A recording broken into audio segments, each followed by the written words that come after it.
Yes. All right. So we'll record this. So we'll put this on the website. It won't be live on publicly really found on YouTube or whatever, but for those who want to rewatch it later.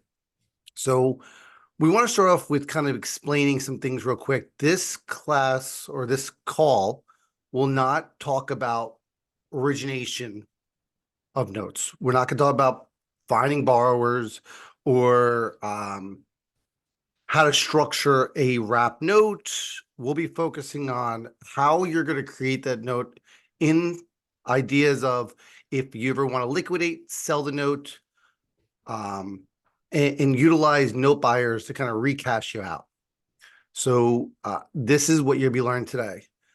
I'm Dave from JKP Holdings. I've been buying notes since 2010 nationwide. Alongside me is you've seen our webinars, podcasts, Nathan Turner. Can you share with everyone where you are, what you've done in notes, Nathan? Yeah, Sorry. absolutely. So yeah, Nathan Turner up early to this morning on a holiday Monday, but it's all good. Yeah. But yeah, I'm in just outside of Calgary, Alberta, in Canada, and I was introduced to the note business in 2008. I started by creating notes, and probably like many of you, I was. You guys are probably better than me. I was making it up as I went along. I figured this was a good idea of selling properties on terms. And then it was later that I kind of, as the more I learned, the more I realized that I would actually just rather hold the paper. So I've transitioned into just buying notes. And today I am back just buying performing notes, which a lot of that is seller finance paper that people are creating themselves and then offering for sale. So full circle for me. Yeah. That's awesome. So we have vast knowledge on the buying side notes. And I'm going to say you guys probably either A, have not known much about creating notes, but we'll be repeating this multiple times. We're not in the real estate game, right? Notes is not a real estate play. It's a security instrument of our debt. We're in the paper business, just like banks, right? Banks don't own property. They try not to. They're in the paper business. They just take a yield spread. Yeah. They're playing on yield and interest rate, right? I saw a post recently regarding that things are calculated on ROI, not happening in note space, right? Why? Because getting my principal back means absolutely nothing to me. If I Right. put out 10 grand, get 10 grand back, I made no profit. So notes are not bought on that. We'll dive into it in a minute now, but notes are also one of the most misnomers is notes is bought on a percentage of UPB or value. You're going to find out quickly that that is not true either. It's an easy math equation that most people use. And believe me, when we first got started, that's what we did too. But that's when we were buying at like 30 cents. So it really didn't matter what we did. And times were different then. That's when Yeah. nothing had equity Yep. ever. There was never any equity in any property. Everything was Yeah. totally underwater and everything was non-performing. So it was a Yes. different strategy, different approach. And in that time, it made sense. Today, it does not. So make sure you understand the difference. And we'll go over that today and show you how Yeah. that's done. So just know the fact that any note at any one time, no matter how good the borrowers, can start defaulting for whatever reason. Yeah. Death, sickness, job loss, all that can happen in a blink of an eye. So we have to make sure, even though you could tell me how great the borrower is and how great the property is, we have to plan on the fact that it's defaulting, which we've done plenty of. And that means we have to foreclose on it, right? And that means we have to go through the process depending on the state, and that changes everything. So I'd love to see you put in the chat again where you're from, how many notes you've done, where you're investing in, all that stuff. And are you creating wrap notes? Or are you creating general information notes, right? Are you owning the debt? So as we start seeing people tuning in here, please feel free to put things in the chat. Again, if you are a note buyer, this class may be a little boring for you, right? We're going to be focusing on originating the notes and making sure that you create the note that you can have the ability to liquidate. So the criteria that note buyers are looking for. So And don't get us wrong, we want to buy your notes. So this is very yes. self-serving. We want to make sure you're creating the kind of stuff we want to buy.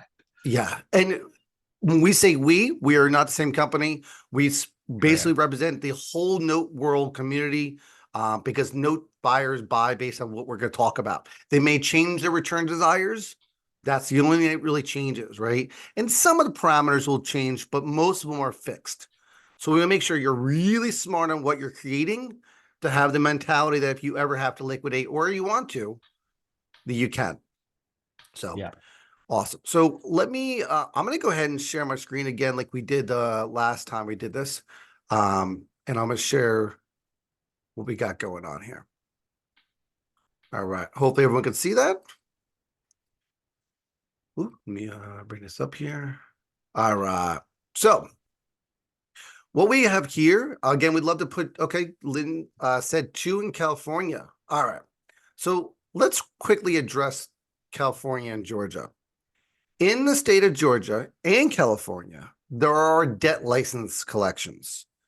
If you don't have your license to collect debt in either state, that means a bond, insurance, and usually a payment to the government, you're now violating state law and you can face the consequences of that state.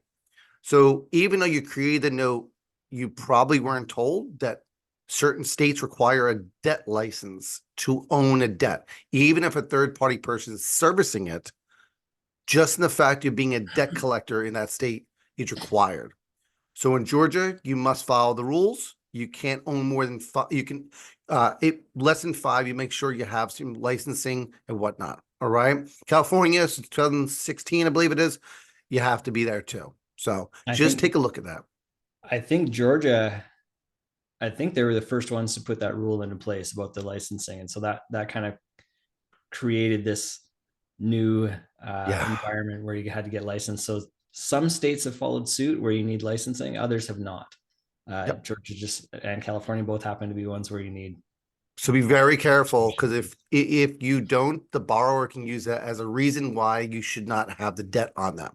Right. So awesome. So Gene, Joel, Matthew, Sam, Sammy, make sure you put in the chat where you're from and what you've created so far. So we're going to talk about, first off, we want to make sure you understand the fact that our ITV, which means investment to value, means what our purchase price to value the property is going to be around 75%, right? And usually we're looking between 12 and 14 yield, which we'll get into in a minute. And that's typically that. Another thing is property value. We don't want to buy a property or note on a property that has a property value less than 50,000. Some people may be less. That's fine. So I like to make sure that we understand the fact that first what about is owner occupant. So when we talk about owner occupant, this means the borrower resides in the property. I'm sure most of you guys are creating a note that the opposite of this is like a landlord tenant situation where the person who occupies the property is not the borrower. So Lynn, Angie, are your assets sitting in a property that the borrower is the actual owner of the property, like they live in the property, or are they different? Okay. So as you probably know, you must follow the rules of what they call Dodd-Frank, which means RMLO if you're not licensed to originate debt, and an underwriting. All right, Sam, awesome, cool. And underwriting. If you don't get this done, tour vacant land, future will be owner occupant homes. Awesome, Lynn. So if you don't, if you don't do this, you're violating the Dodd-Frank law that you probably heard about.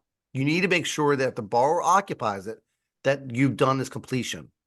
If not, this will change our price dramatically because then we have to go back and fix it. And the borrower has to be compliant with being able to fix this.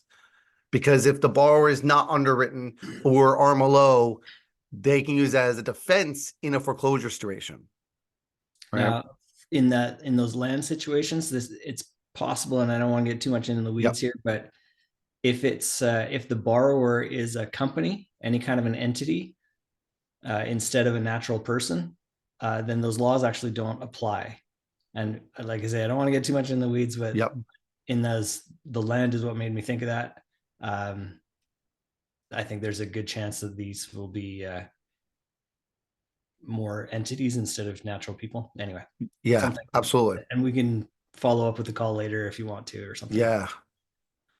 So Sam, yeah, we'll get into it in a minute about sharing this as well. But we want to go through it because it's very confusing, and whatnot. So actually, what we can do is I'll share this in the chat. You can definitely take a view of this, um, and you can kind of see what we're doing here. But I would encourage you to listen because it would be confusing, and make sure you have some assets that you want.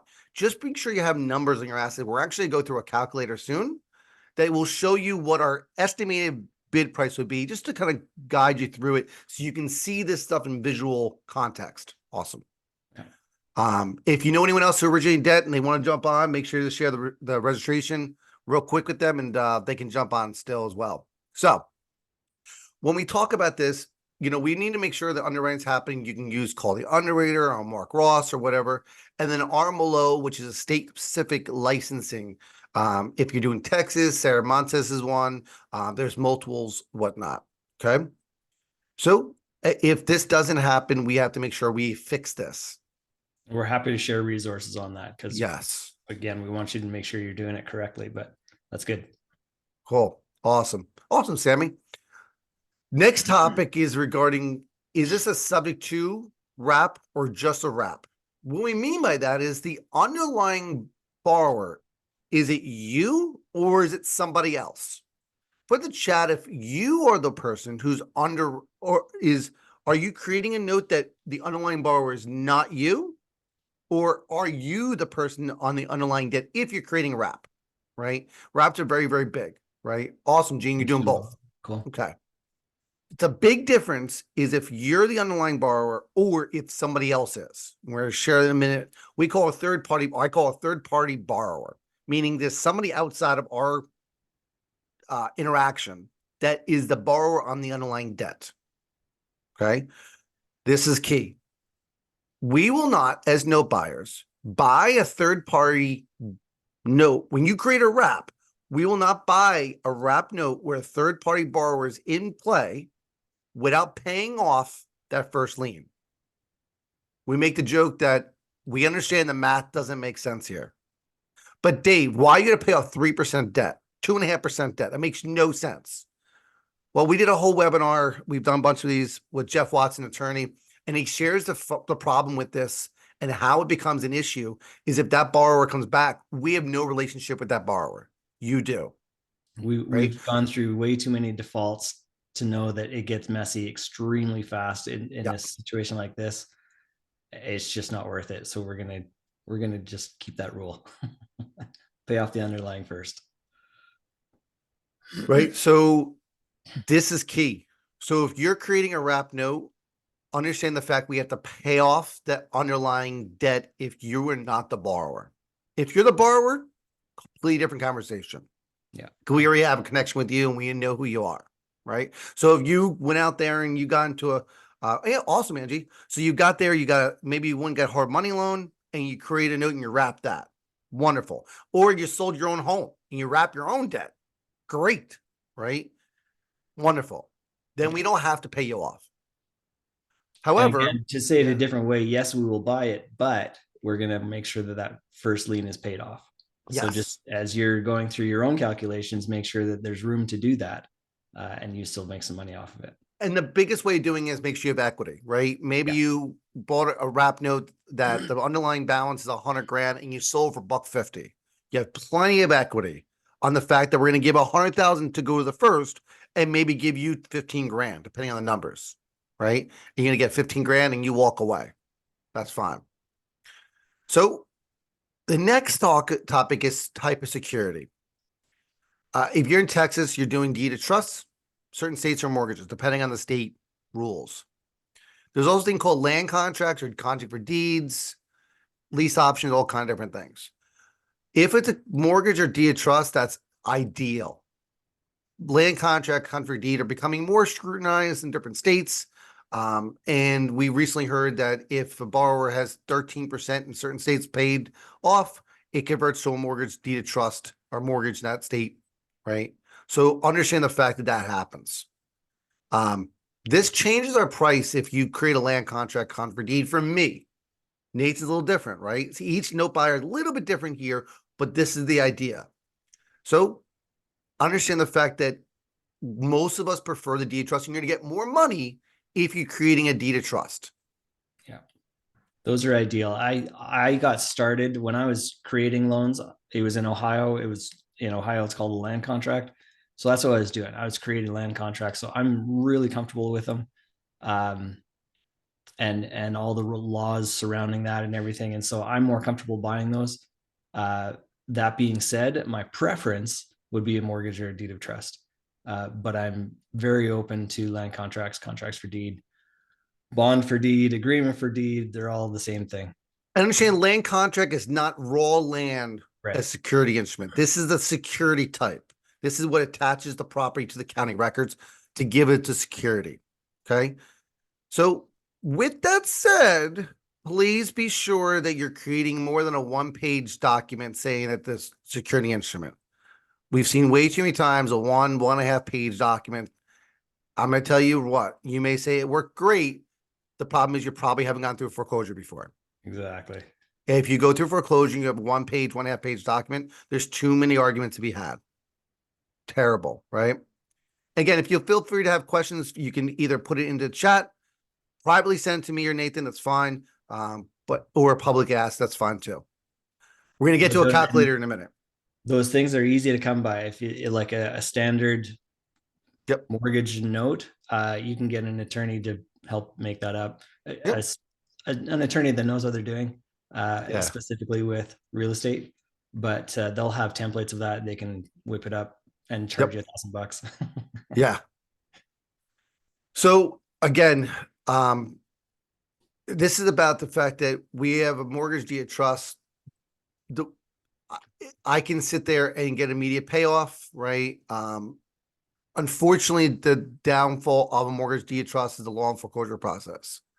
Contract deed or land contract or CFD for some people too is nice because you can quickly evict them rather than actually foreclose on them. However, they just become more problematic in certain states. For me, Nathan is less caring about it. This for me will actually, I have to increase my return by 2%, knowing the fact that I may have to deal with some issues with it and whatnot. Nathan's a little different.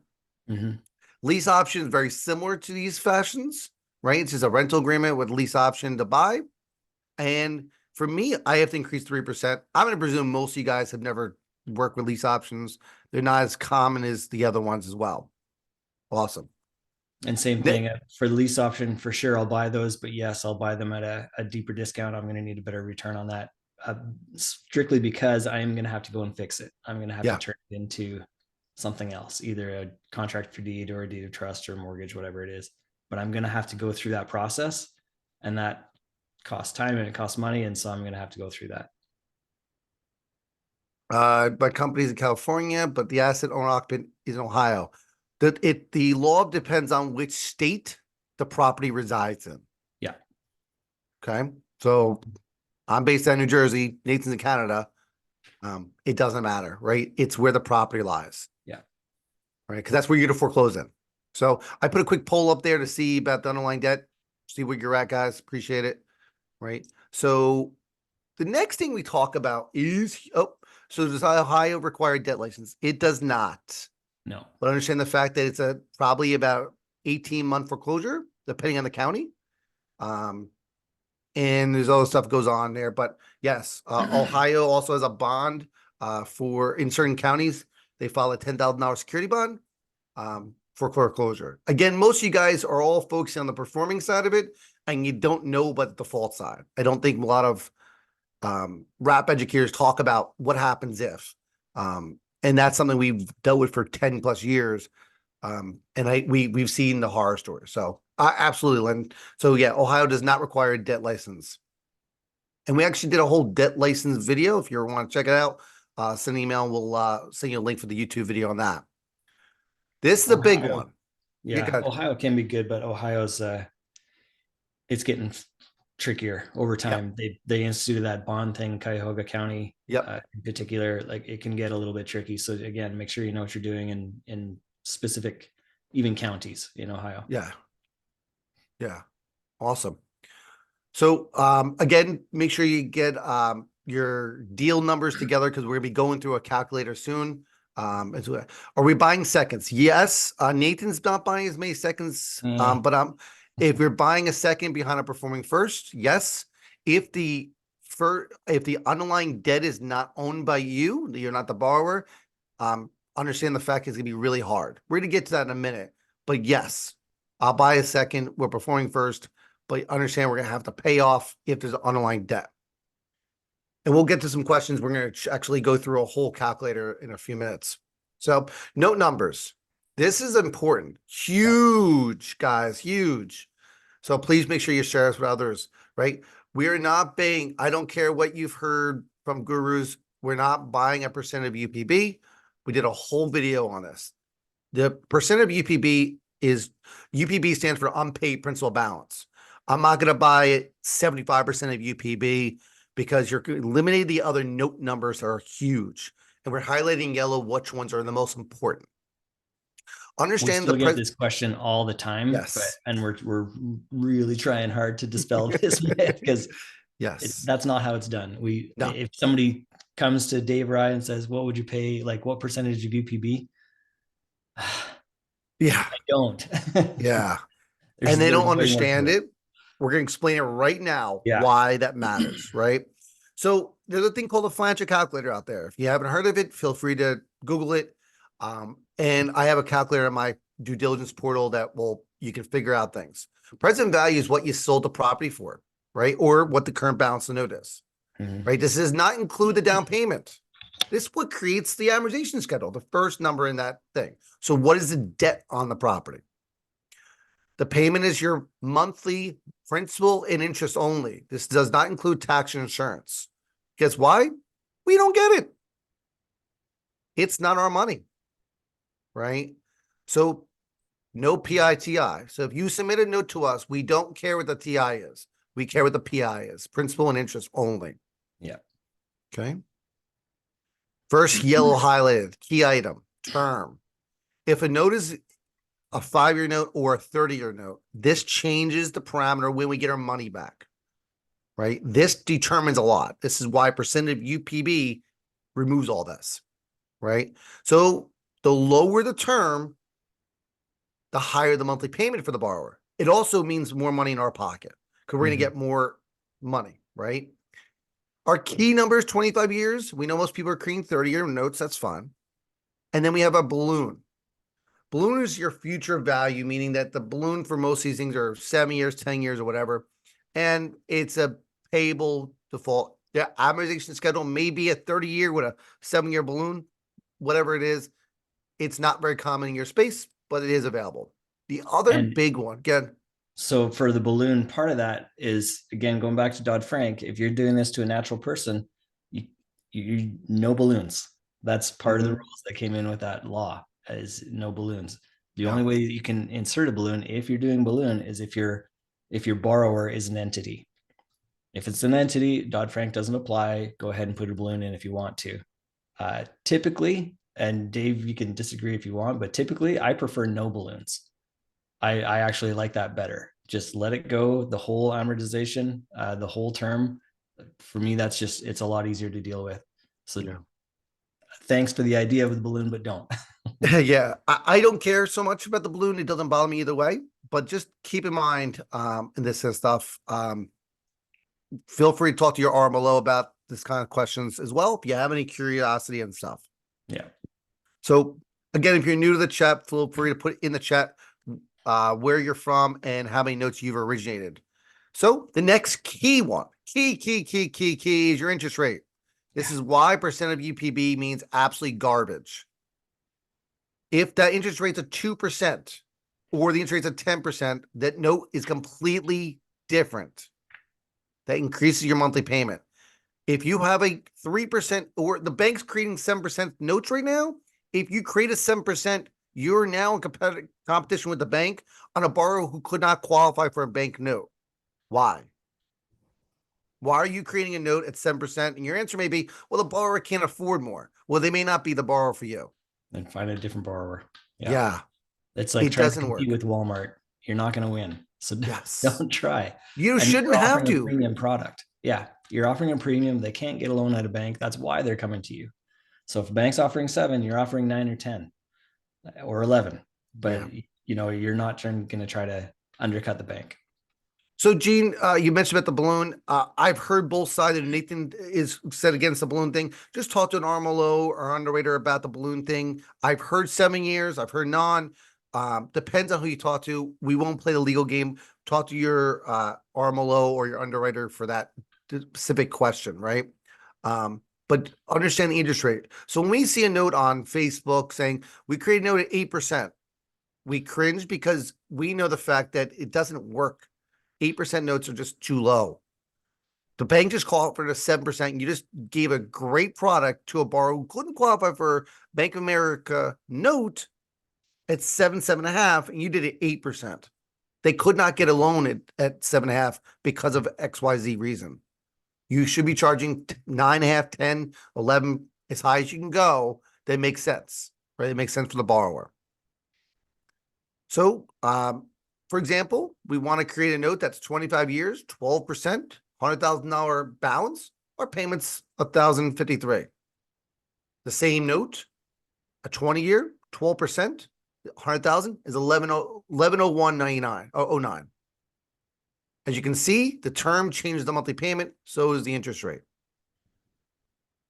One of the cool things you probably heard about is creating a first and second lien on a note. So you create a $100,000 note. You don't have to create a one lien at 100,000. You can create a 80% first, 20% second, or 70-30, right? This doesn't change our price, but understand the fact that if we're at ITV of 75% and you create a 100% note, you're going to get a pretty big discount. But if you create a 70-30 note, we're going to pay high. We're not going to pay exactly what they call, oh my God, blank for a second. We're not going to pay par, which is mean the current balance of note. We're going to pay pretty high at 70. If we're at 75, we're not worried about this anymore because we're at 70% already. That's great numbers, right? Plus, you've also collected a 10% down payment. So now our investment to the value is even bigger, which is fantastic. That's what we're looking for. Absolutely. So you can sell the first on the situation and hold the second, or sell the second, hold the first, right? It's awesome. So I would encourage you guys to create first seconds, either 80-20, 75-25, however you do it. Because then if you need to sell it, you know the fact that you're not going to take as big of a haircut as if you create a $100,000 note.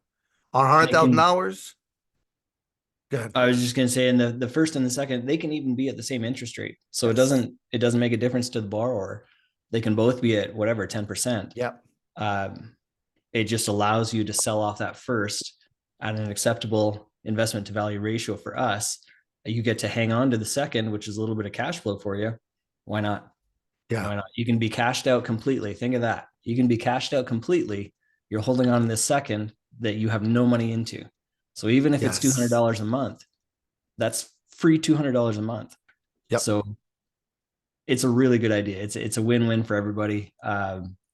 We're big fans of that one. Yeah. So you create a $100,000 note, and we're going to go in there at 75% ITV. Let's say it's a $100,000 asset, and you collected zero down payment.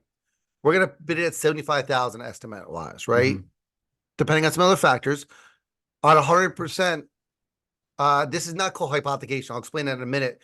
We're at 75%, right? We took a 25% discount on this one. On here, it's a 5% discount. On here, we're able to pay quote unquote par, which is awesome, right? We're not going to pay par, but you understand the fact that it's changed our discount on this note. And now you have a 30% back end that you're going to keep.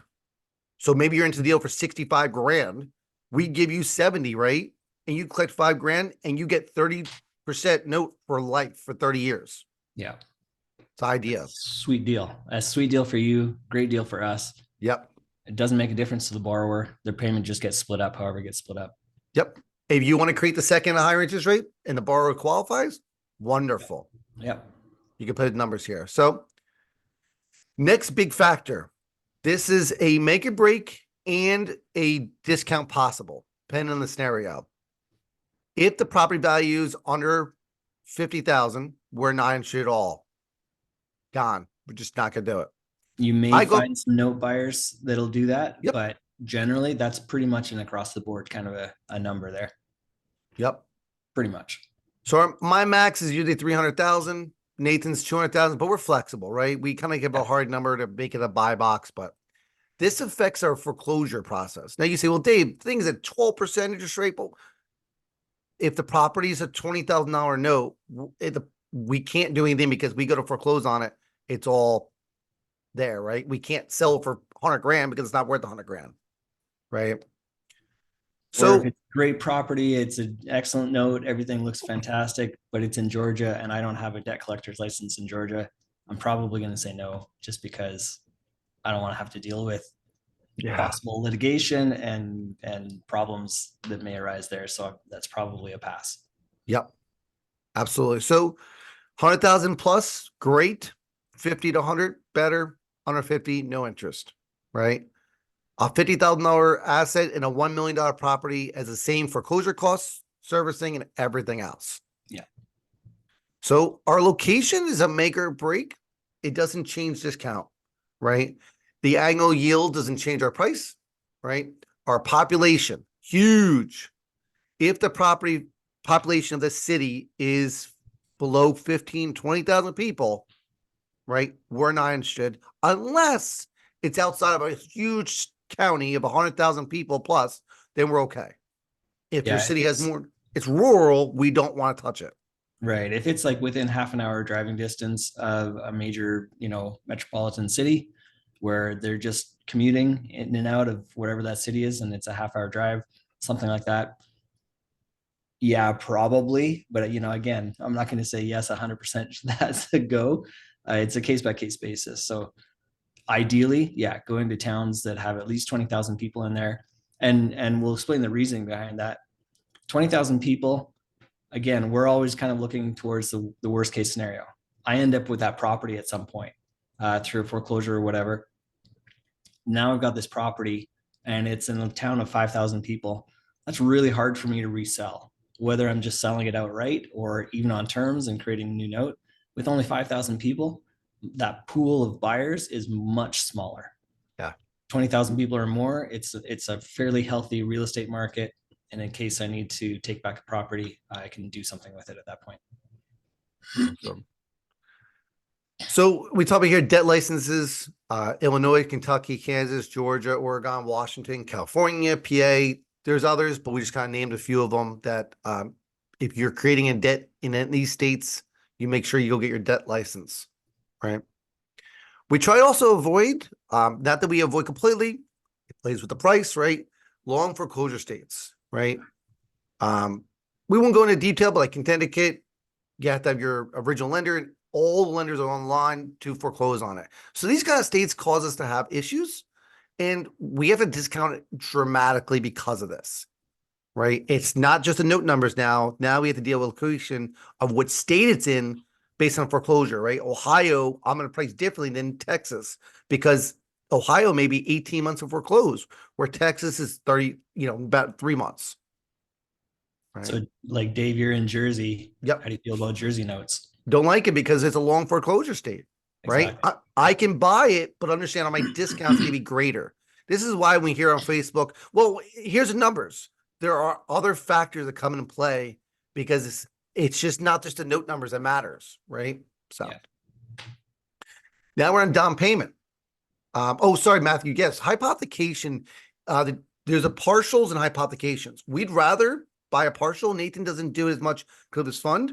By hypothecation is the debt doesn't change to someone else's name. So if I sold Nathan, if I did hypothecation and Nathan gave me money for my note, the note stays in my name. It doesn't transfer to his name. Where partial is I'm going to buy, 24 months of payments. That note for 24 months is his. It belongs, assignment of mortgage is created. So that's what it is. Hypothecation is just borrowing and using your note as collateral. That note does not change hands.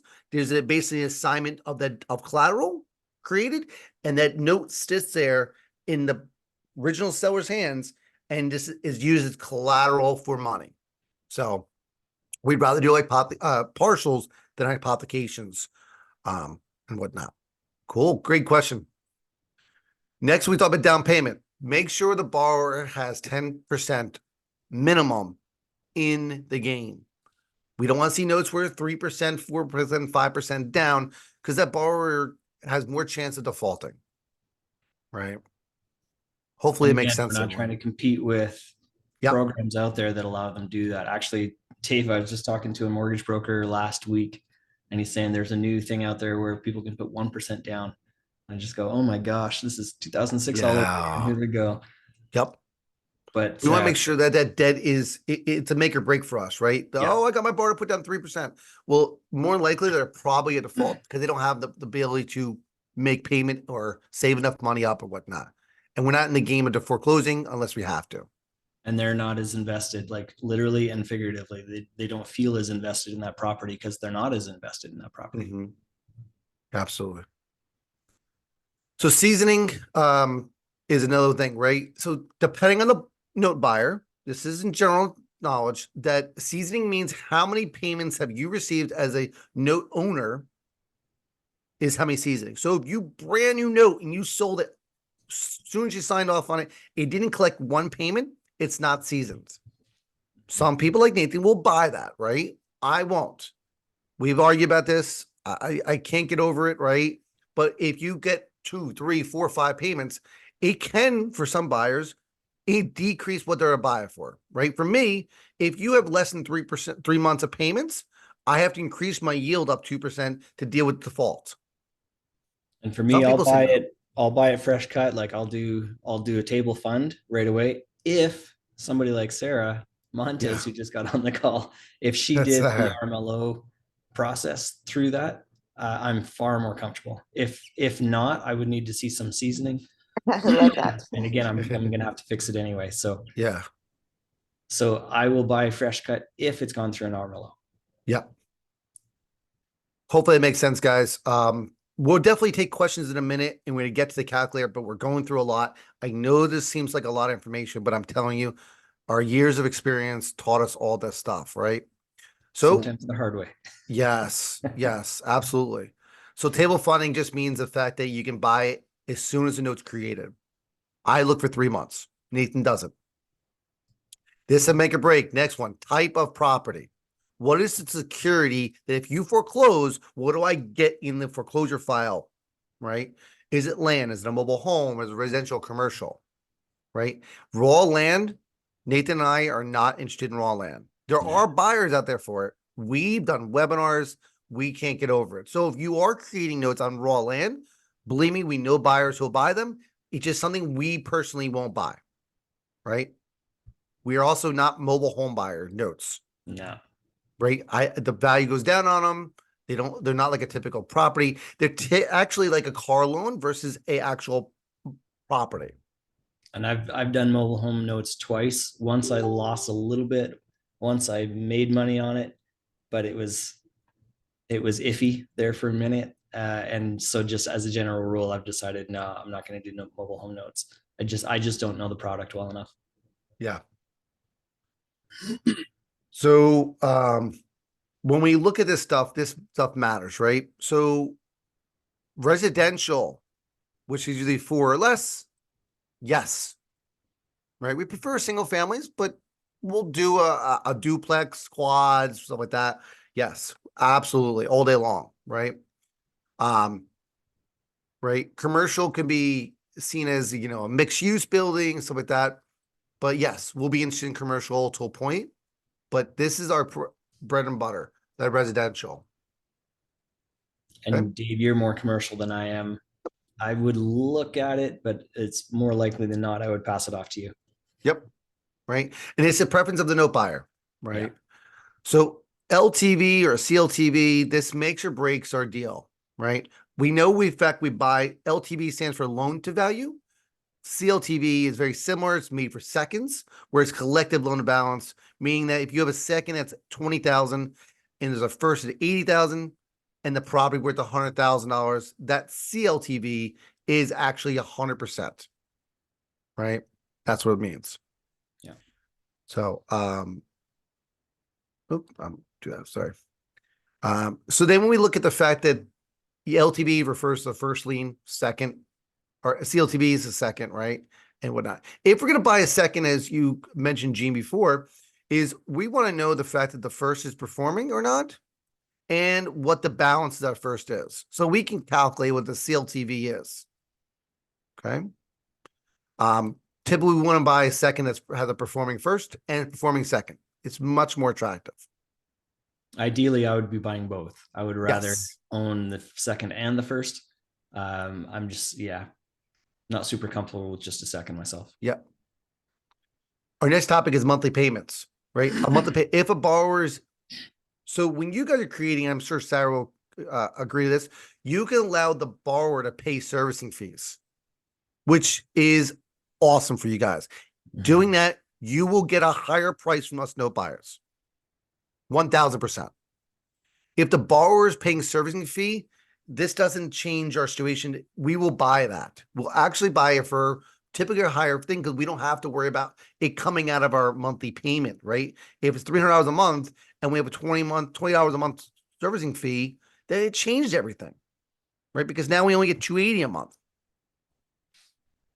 Right. Gene, yeah, we'll get to that in just a minute. Just let's finish up and awesome question.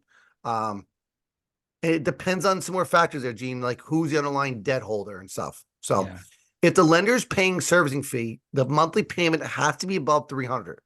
I don't want to be in a spot where I'm collecting, I bought a note that's 200 a month payment and I'm paying $20 to my servicer, which is 10% of that monthly payment. I only get 90%. I'm not in shit. If the borrower is paying the servicing fee, I'm okay with it. Right. Make sure that your servicer is licensed in that state to collect debt on your behalf. There are servicers out there who say that they can service in XYZ states and they're not licensed and they can get in trouble. Okay. Just And make then sure. by extension, get me in trouble. Yes.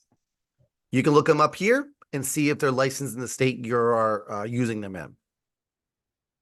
Next thing is usury law. Usury law is how much the interest rate for each state that the borrower can be charged up to, right?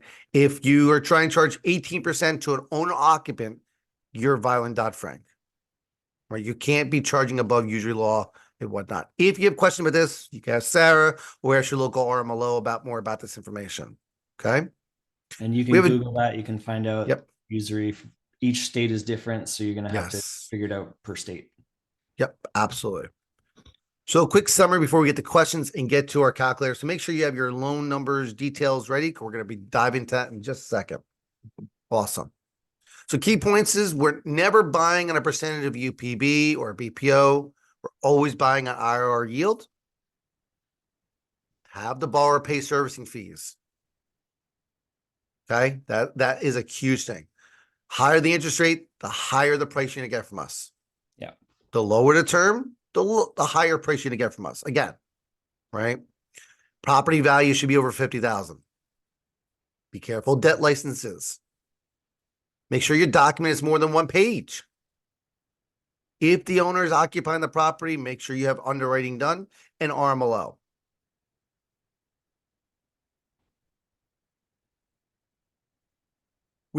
Our max is generally 75% invest into value, right? Kind of idea of property value. Make sure you try to do the first, second lien. We're going to shoot between 12 and 14%. Typically, we're at 14 right now because of numbers, but we're getting up to 13, 14. We can drop to 12 if numbers start changing. We're based on how much money, really what the dollar is right now, right? And what the returns are. Make sure your population, your city is over 20,000, or you're outside of a huge major city and your county is bigger, right? If the lender's paying servicing fees, make sure your monthly payment is over $300. We will not buy third-party borrowers without paying up the first, right? Find deals with equity if you're doing wraps. Like I thought before, you bought up your wrap note balance 100,000, you wrapped it for 150. That's how you're going to do it. Try not to buy a property for 100 and sell for 105 and expect us to buy it. You're not going to make any money, right? Another key one is Texas wrap notes. The borrower cannot pay servicing fee if the interest rate is above 10%. Some key things, right? And some what changes prices, what to make or break. things like that. Gene, yes, if the first position is 385 and the second is 192, I'm trying to sell the second. At least partial of it. So Gene, we would ask you if the underlying borrower is you or somebody else first. Second of all, if the owner occupant, someone else. Okay. So in that case, we have to pay off. What is the balance of that underlying debt from the other borrower?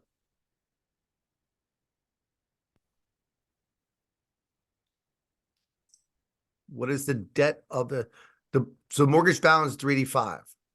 So you said that the first position is 385 and the second is 192. So the underlying debt's 385.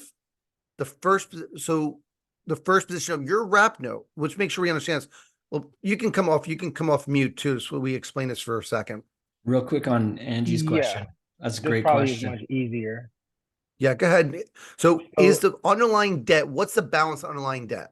The underlying debt is 385, Okay. and we sold it on the wrap for 560. So Okay. that means that the second position is 129K, and we Okay. got a $45,000 down payment. Awesome. So 45 grand in your pocket. High five. Yeah, Understand the fact that because the underlying debt is someone else's debt and not yours, we would Mhm. not be able to buy that 129 debt. Why? Got it.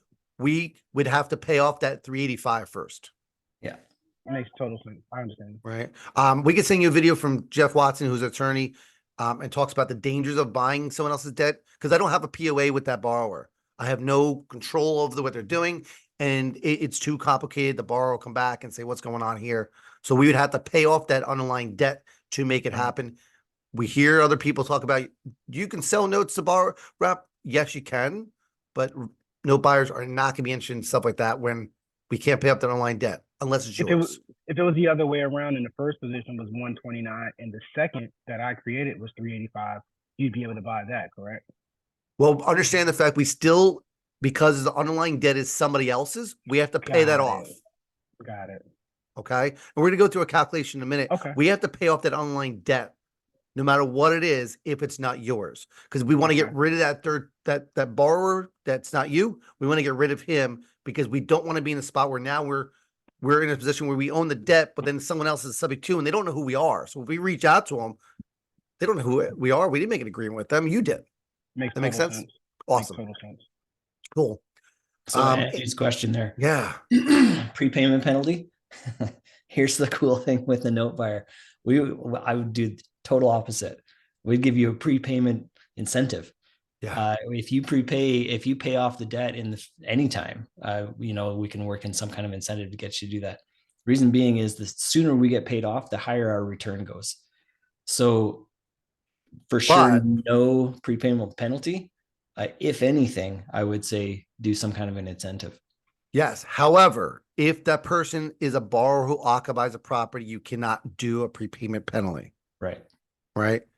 So one that I'm sure, Sarah can chime in there, but you cannot do a prepayment penalty for a borrower who, Angie, if the borrower occupies a property that you created, you cannot do that. Hopefully you are aware of that. If you're not, you can't do that. Right. It's against Dodd-Frank laws. Is it best with large notes like $600,000 to do two notes? There's no better or worse, right? It could be $100,000 note and you did 80-20. There's no rule. Understand that anytime you do an 80-20 note and you want to sell, it's always better to do two notes because it's easier for us to buy and less of a discount. Again, figure the fact that if we're going to be 75% and you did one note, you're going to take a 25% discount immediately off the top of the head. Okay. Yeah. So, Any other questions? And again, it's not necessarily a better or worse, but on a large note like that, it's probably going to be a different buyer. Dave and I typically like to stay under that $200,000-$300,000 value for different reasons, and maybe that's a different call someday. But yeah, but that's really it. But are there buyers for $1 million notes? Absolutely. absolutely. 100%. Yeah. Go. Thank you, Sarah, for putting that in the chat. So this is all about note buyers look for this. This is the criteria for note buyers. So if you're ever curious what kind of a guide of what note buyers are. This chart's awesome. I'll put this in the chat too. I made this at a conference. Quick chart.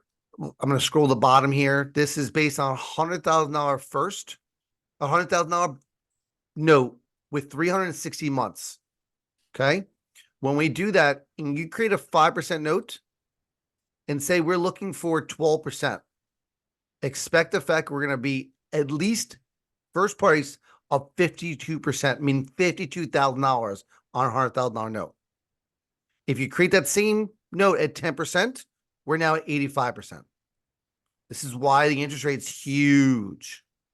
It's like Okay. number one key. Anybody that says, "Oh, what Yep. percentage of UPB?" I say, "Well, what's the interest rate?" Yeah. We'll go from there. Because this changed everything. Interest rates are return, right? Yeah. If which go off the thing, if we look for 12 and your note's at 12, we technically could pay par. We wouldn't pay par, but it's par, meaning that we can buy a UPB. So if you're creating notes at 7, 8%, and we're looking for 14 per se, we're at 60%. So it doesn't matter what the UPB is in this thing, right? We're at 60% because we need this 8% to become a 10, 11, 12, 13, 14%. And this chart kind of shows you this. Does this chart kind of help you guys understand a little bit more of why there's a discount and why you should charge a higher interest rate if the borrower qualifies to make sure this happens? And that's an excellent key because I mean the borrower still has to be able to make payments. So you can't jack it up to whatever number you want because you intend on selling it. If the borrower can't make payments, well, that's not worth very much either. Absolutely. I've seen a lot of 11, 11 and a halves, which is great because if we're looking for 14, you can see the fact that 14, we're at 83%. Yeah. Right. And you get a discount. Basically, we'll pay $83,000 for a $100,000 note in per se there. Right. Does this chart help you guys? Hopefully put in the comments if it does. This kind of explains a lot, right? So I see that. Okay. So that was a quick kind of wrap notes. Looks like 6 people here, 100% people are creating that note. So awesome. Let's see. So now we want to get to, let me close this up. I'm not sure why my poll thing is stuck up, but. We'll do a deal example. Yeah. So how many here have a deal that they can give to us so we can run some numbers and show you what it looks like?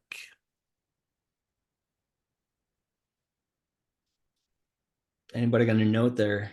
Wondering how much it's worth to somebody like us? Yeah. Give us some numbers. Have your numbers ready. We're going to ask, and we're putting all the context of what we put in this document into a calculator to show you what it is.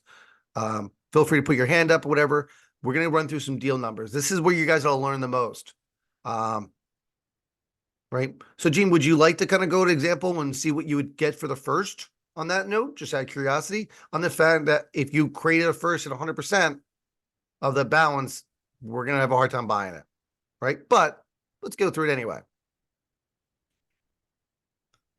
Cool. So let's get Gene to go ahead and unmute yourself. You should be able to unmute. Right. Go through some numbers. Can you hear me now? Absolutely. Yeah. So let's go there. What do you think the property value of the property is? That particular one, the property value is around 565, 570. Okay. 565. We'll make it 570, make it prettier. We're going to guess that the city population is, good enough, right? Yeah, it's in Vegas.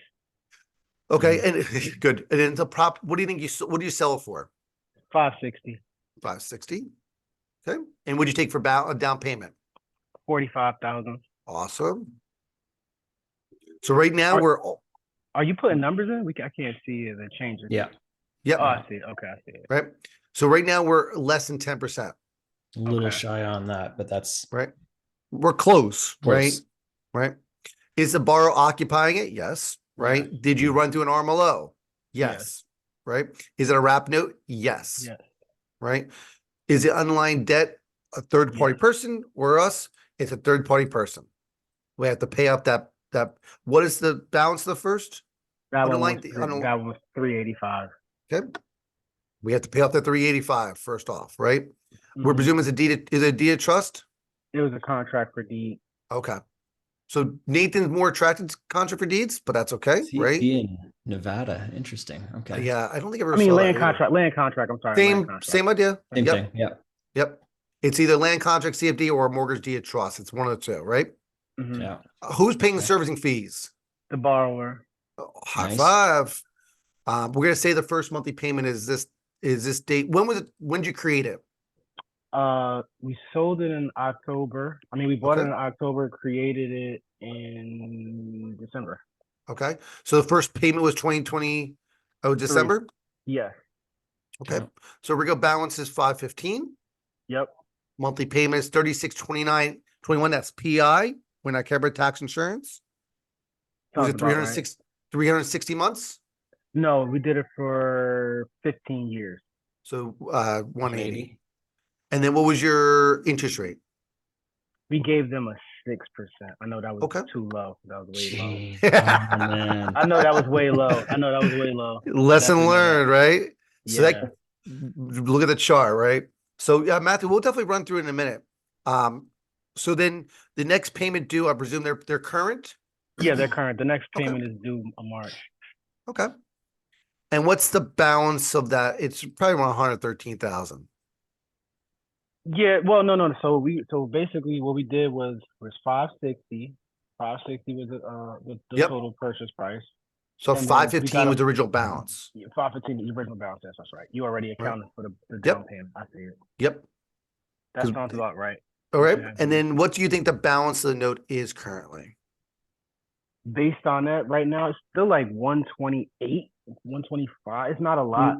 Came off. So the principal. balance of it would be, so, okay, so it's a little Of the different because you have, of the second position. of the talking about, or first. So Oh, the because you created a for second, this changed a little bit, right? Mhm. the rate on the first is only 2.8. Oh, your underlying debt, you mean? Yeah, the underlying debt is Okay. 2.8. We Yeah, don't yeah. care what that is, right? We Got don't, it. that doesn't matter That to doesn't us, make a difference. right? So this is really Okay. calculating, it's 100% debt. So this is a second. Okay. I didn't calculate I didn't run this calculator for that reason, but we'll play it by ear. Let's just say you create a whole 100% first note here, right? Okay. Just the Give me an idea. here. Yeah, I didn't, I'll update this and create a first second. Most people weren't doing it, so that's why we created this calculator. So, So the balance on that here, let's it's just gonna do be close to probably, it's a couple months, it's probably like 513 or so. 513, 514, somewhere in there. Yeah, right. So we'll go into here. Right now, we're gonna pay 385. Mm. Right? And this is based on the rate. We need to get that rate number, say 13%. So if you create one note at 515, we take Mhm. that much of a discount. Wow. Okay. And that's because of the rate is only 6%. Yes. Wow. Okay. Right. If this say was a 12, look at that. Boom. Got it. Okay. So in order for us to use this calculator, we need to just make sure that there's only a one position. There shouldn't be No, two no, no, no, no, positions. no. So the calculator is not public yet. This is more of an idea. Oh, okay. We haven't made it live yet. We're really kind of playing with it to give scenarios where it's like, oh, this. So we know from our side what we need to do, but we're trying to make it so it's simple for you guys to understand. Okay. So now your situation, you could sell partial, but the problem is you have the underlying debt. If this was your debt, it'd be completely different. We could do partial, we could do all kinds of cool stuff. Because of that, it becomes an issue. Got it. I understand. Okay. So then we were here. So if we're back to 6%, we're really low. Right. So if this was say 11, you can see, give it 10, give it 9, boom. Got It it. changes it.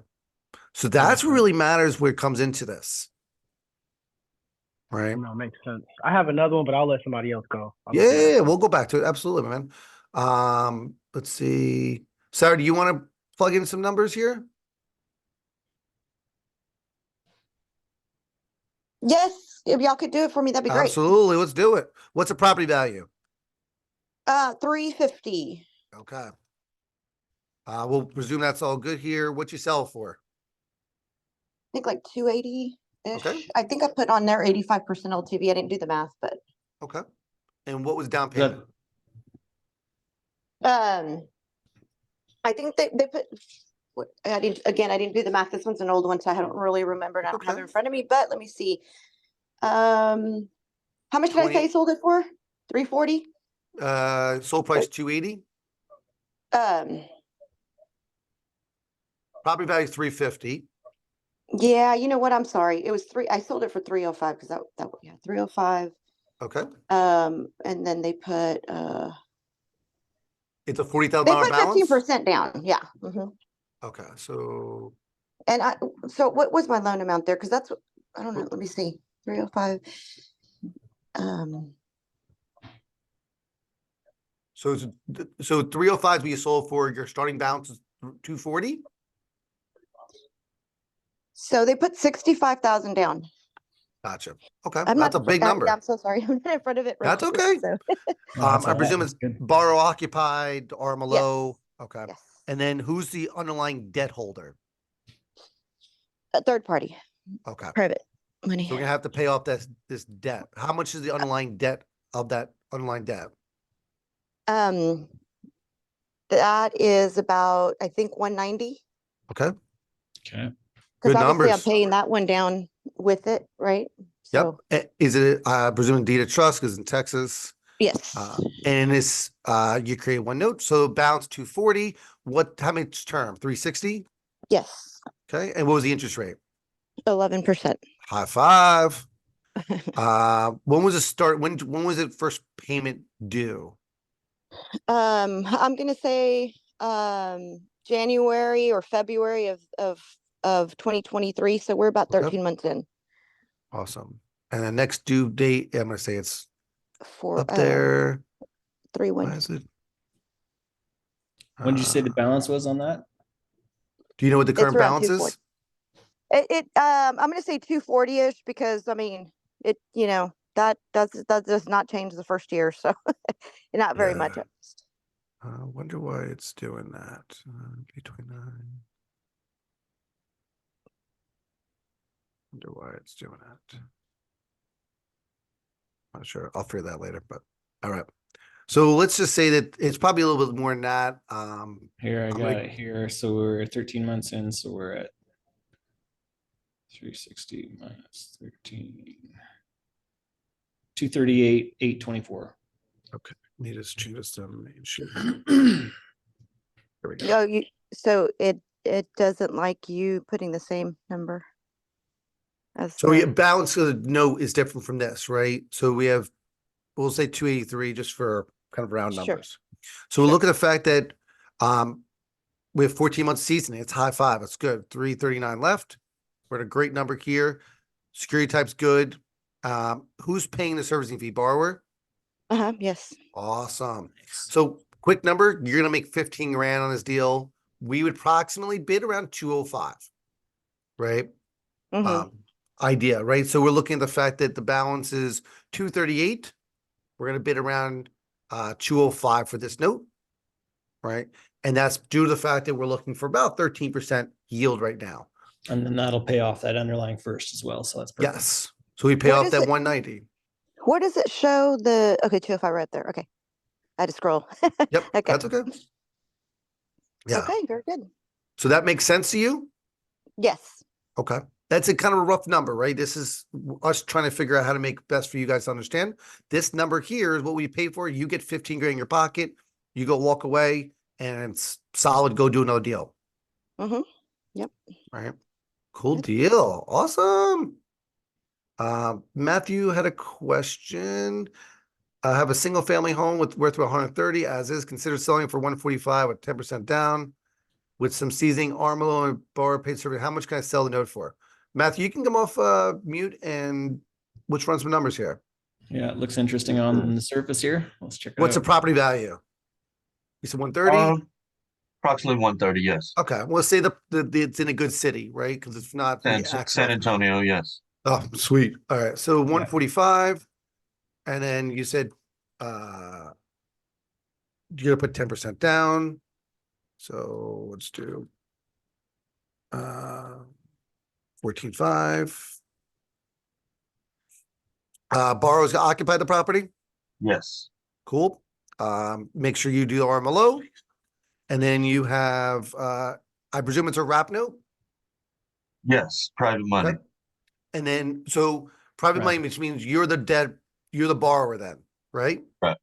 Yeah. High five. Yeah, that's We good. don't care anymore. That goes away. Deed of trust or CFD or land contract?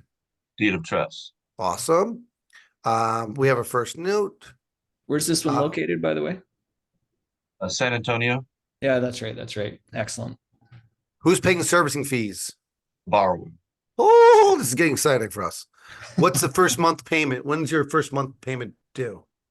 Okay, so this is what I'm trying to set up. I have Oh, not okay. created it yet. So let's just say it's gonna be next month. Okay. Okay. And the original balance is what you do 360 per Yes. term? And you're gonna try doing a 11% interest rate? I'm shooting for 11. Okay. Yes. Okay. Yeah. Balance is 130. Okay. With this, we see the fact that your current balance is 130. We're at 97.5. And the reason being is we can't be more than ITV of 75% of this number. So if we take this number times 0.75, you'll see 97.5. And the reason for that is if we have to foreclose on this note, I love all your numbers. Yeah. Our thresholds that if we have to foreclosure costs, time and energy, we're around ITV. Now, don't hold us fast to that number. It's kind of an easy number for us to look at for this, but we're looking at around 97.5. It may be a little higher because it's in Texas and a little bit easier, but just a kind of a guide for you. I would So say, yeah. let me make an adjustment here. Let's pretend that we're going to do this as an 80-20.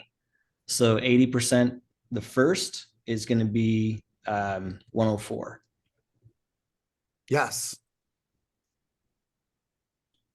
So if you So create a original- first lien of 104, Yeah. we're still able to buy that for around 197.5, right? Yeah. About that. So just kind of get the idea. And then you're hanging on to the second. Yeah. And you got free cash flow. Yes. That's great. My one question then is what changes when the property value is maybe I'm wrong and is closer to 150? And So- how is that determined? I mean, is that like appraisal or Yeah. Typically, CFA? yeah. So typically we want some kind of third party person letting us know the value of the property that's, professional, either through a BPO or a local agent that's intelligent or appraisal. Appraisal is always great. Yeah. Yeah. So- But yeah, so shift that number just for fun. There you go. So then that puts that bid price up to around 112. Yep. Is that without seasoning or does that change with the 3-6 month seasoning? So we have 1 month seasoning, which puts a threshold of 2%, which increases that yield number, right? So now the yield number is 15. That's why it's 112. I would pay a little more. Yep. What Right. What about like 3 or 6 month seasoning? Does that net Yes. mean more? That just means the fact that we can get rid of this. Let's just say you sold this in, let's say the next month payment is right now, we're a little lower. It should be a little more than that. Yeah. So we're a little bit different there. So 112 there. We're stuck at the rate number there. That's the only thing we're stuck at right now. So if we did 4/1, 2024, it should change it. Let's just say it's 9/1. It should change it. I'm not sure why it's not. That's not happening automatically. Yeah, I'll see. If Should increase by bid, eh? I'll see why it's not. I thought it was. Well, I'll fix it after our call here. But yes, so yes, if we can get more seasoning, Nathan doesn't care about seasoning. I do. 6 month seasoning is great. So you can go to some note buyers who'll buy at the table, quote unquote, and some note buyers you can't. Okay. it. Very helpful. Thank Cool. you. Awesome. Going back to chat here, LM, you're located in Southern California. Make sure that if you're creating notes in Southern California, you must have your debt license. You can't own a debt in California without being debt licensed, right? Are you sharing free resources like a PDFs? Right now, we're not. We're kind of doing this live because it's a lot for Cool. most people to go through. I'm still perfecting this kind of stuff as well and Yep. making sure it works properly. We're Lin- trying to take a big calculator and condense it really small to make sure it's understandable for you guys. And that part is a little bit of adjustments. So, Lenny's got one there in Ohio. Yeah. Let's check that one so out. Lynn, go ahead. Lynn, you can unmute yourself. All right. Oop. We had you for a second. We lost you. Property is 79,000. I'm going to start putting those numbers in as we talk. You sold it for how much you sell the property for, Lynn? Oop. So you're having a microphone problem. You there, Lenny? I'm having technical issues, sorry. That's okay. That's all right. What'd you sell the property for? 79. Okay. And the property worth 79? Okay. So we're put that you Yes. take a down payment of 7,900. Is the borrower occupying the property? Yes. Okay. And is it a wrap note? No. Oh, okay. Very Awesome. good. Very good. Okay. Is it deed of trust or contract for deed?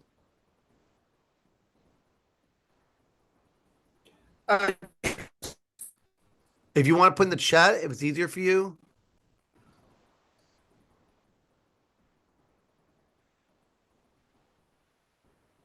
I'm gonna presume it's a deed of trust.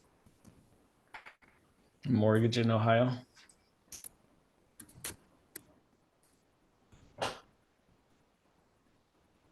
Okay, deed of trust. Okay. And is the borrower paying servicing fees? Yes. Okay. Nice. High five.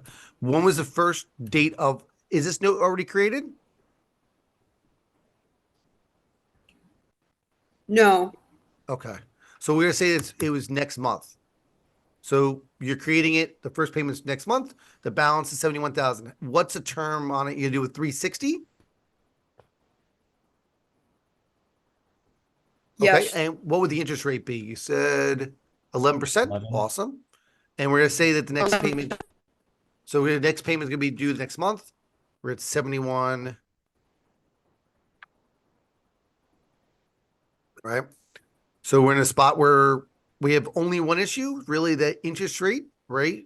And go from there. So we're looking at around 59,000 for this note. And what we're stuck at is the 79,000 ITV. So our investment of value in this property is what's going to hold us up. If you create this first second, we could buy that first lien at 75% of ITV. So if you create a first lien at say 60 grand, we could be really close. We wouldn't buy it at par, which means the whole balance, but we'd be much closer. Okay.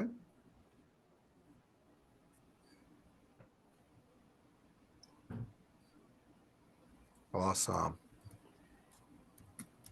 Awesome. No problem. All right. I'm going to put you back in mute because we're in the mic problems. So who do we have next? He's got an interesting question there. So we've got Sebastian saying he's a realtor that helps investors find Seller finance property. borrowers. That's Robert. great. Awesome, Sebastian. That's good to hear. Yeah, Are that you is good. familiar with what we're looking for, and do you understand what we're doing here? Yes, I do.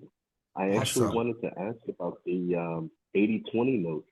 Yeah. Because Okay. You're saying you're purchasing at 75% So therefore, if we do two notes, let's say one at 75 or 80 and then the other at 20, we could essentially hold on to the 20% note and sell the larger one to you guys? 100%. Yep. Okay, that's good to know. Yeah, Yep. absolutely. Excellent. This is the kind of idea what you look at for note buyers, right? This is, we've been buying since 2010. Nathan's a little longer than I have. These are what kind of things that come to us. We want to buy more of your notes. That's why we're Mhm. doing this, right? We're a little selfish right now. We want to buy more of your notes. So if you can create notes, we're just giving you the criteria that we're looking for. Awesome. Yeah, You have any and questions? it seems like it would make more sense to do that each and every time because if you're purchasing at 75%, it just makes more sense to hold on to that 20%. Yeah, 100% all the time. Yeah. Awesome, Sebastian. Appreciate it. Yeah, and the last thing that I had is it's Yeah. just as simple as having the attorney break it up in two notes, two promissory notes, two deeds of trust. Is that correct? 100%. Yep. Two separate notes, right? Yeah. So you can separate I can buy the second, Nate can buy the first, right? That can always happen. They're two different instruments recording the county records, 100%. Okay, thank you. Cool.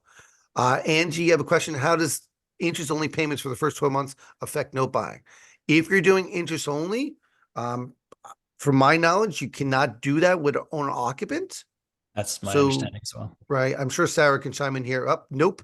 From Sarah.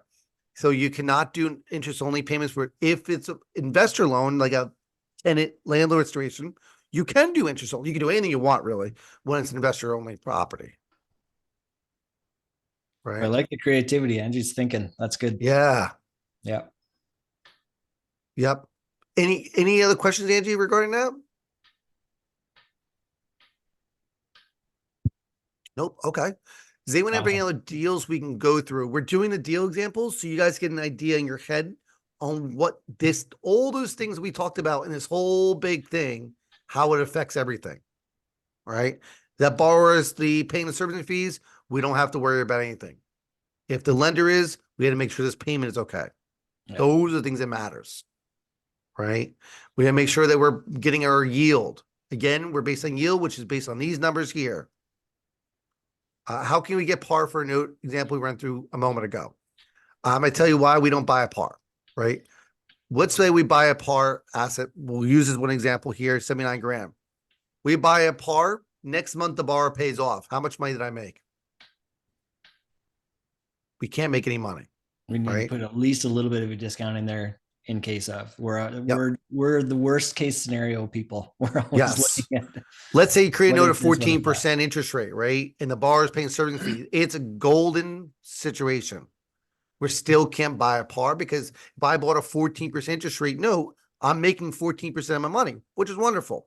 However, if that thing defaults month 2, I lost money, right? I don't get any money. I don't make anything, right? And if it's in Ohio and I have to foreclose, now I have to pay my attorney, which I can't add to the balance, and I've now lost money. Because Ohio, you can't collect your attorney fees in foreclosure. These are a lot of things that you guys probably don't hear about from your rap people, right? The servicing, what happens when default happens. You're more on the origination side. So yes, we can't do that. Does that make sense, you guys? So I'll throw in a plug here. Yep. If people here are creating notes, come and join us. We've got a whole bunch of people that are looking to buy your notes. Besides Dave and I, you'll meet other people that are looking for There's different. nobody in the world, man. It's just me and you all by ourselves. Diversified Mortgage Expo coming up May 31st, June 1st in Nashville. It's a fantastic place just to go and network and meet other people. There's no pitching here. We're just trying to help you figure out how to do this better and how to connect with people that you can make money with. Yep. This is Nathan's it's a note conference we'll be speaking at.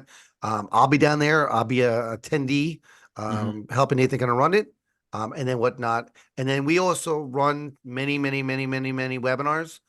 We run every other Friday. As you can see, we have a bunch of them, right? that we've I done wanted before. to say something about the expo. Go ahead. Yeah. Yes. So it's really great because you get to meet a lot of note buyers that do different things. Yeah. Some people will buy land notes. Some people will just do like mobile home notes, and they specialize in different areas. So that's always good to go and meet different people, all walks of life. And so it's a really great event. Yeah. So as you can see, Matthew asked for the date and time. It's right here, May 31st to June 1st, down in Nashville. Get there the night before, go through some Axe axe throwing tournament. throwing. Yes, right. It's Just a ton of networking fun. time. We try to make this a fun activity, different things so that you can get to know each other. Yeah. We do business with people we know, like, and trust. And so we want to make sure that we get to know each other so that we can work together. Yep. So again, feel free. You can look at this information. You can follow along. We'll work on keep improving this calculator. We run this class every so often. We ran a few weeks ago. We'll probably run again like 2 weeks or so. We're just trying to dial in so you guys all learn. We'd love for you to share this information. If you have a note you want to, send over for us, we go off numbers. So either you can send us a spreadsheet of details. And Lynn, we'll put this in our website. I can show you where to go to it, and go from there, and whatnot. And I'll share with you guys as well. But I want to make sure you understand all this stuff, because everything out there is a little bit hazy on what note buyers, and I understand you're creating notes for borrower's sake, but if you ever want to liquidate, you got to make sure the note buyers are in a position to do it. We're telling you note buyers are not buying on a percent of UPB, so don't expect that to happen. If you're charging 6% interest rate, you're going to lose it. Does anyone have any other deals before we let everyone go? We've done about an hour and a half on this, and I think we've covered a lot for you guys. And again, we'll be running this class again. Seeing it live, I think, is huge. The only thing we didn't hit on is if you can't sell some stuff, we can always buy, or I can buy partials, which means I'm going to buy 60 months if you're 360, right? And we can be in a scenario where we can make things happen where I can buy in this scenario 20, if this, especially with this borrower, I can buy this deal, I think it was from Lynn, for 20, almost 30 grand. I can buy 60 months of it and get my 677 a month. So if that was something you'd be interested in, I can literally buy this. I mean, the first 60 months would be mine, and then revert back to you after that time, and you would get back to the UPB. Yeah. So if you are interested, or you create a note, I know Matthew created a note or someone else created a note where the interest rate was like 6, we can create it where we actually make it a little bit lower, where you say, listen, I created a 6% note. I want some money. We can buy a partial as long as no underlying borrower. Right, because we can't pay off that loan. Cool. Any other questions before we let everyone go and enjoy their holiday day with their family, or hopefully doing something fun? No. Okay. Well, you can reach back out to us if you ever need to. Nathan, could you put your email in the chat as well? Yeah, sure. I'll put my link in the chat, so in case you need it. Sam, you're welcome. Not a problem. That's a link. If you want to sell your note, you can put all details there. And you can also email me, email or trade desk if you have any additional questions. Devin, you're welcome. It was a pleasure. We'll be doing this again. Please feel free to share this information with other fellow people. If you have to tag us on social media, please do. If you are creating notes in Texas, make sure you use Sarah for your RMLO work and everything else. Cool. Well, guys, a pleasure. We're going to disconnect, and we'll see everyone soon. Take Thanks, care. everybody. Thanks.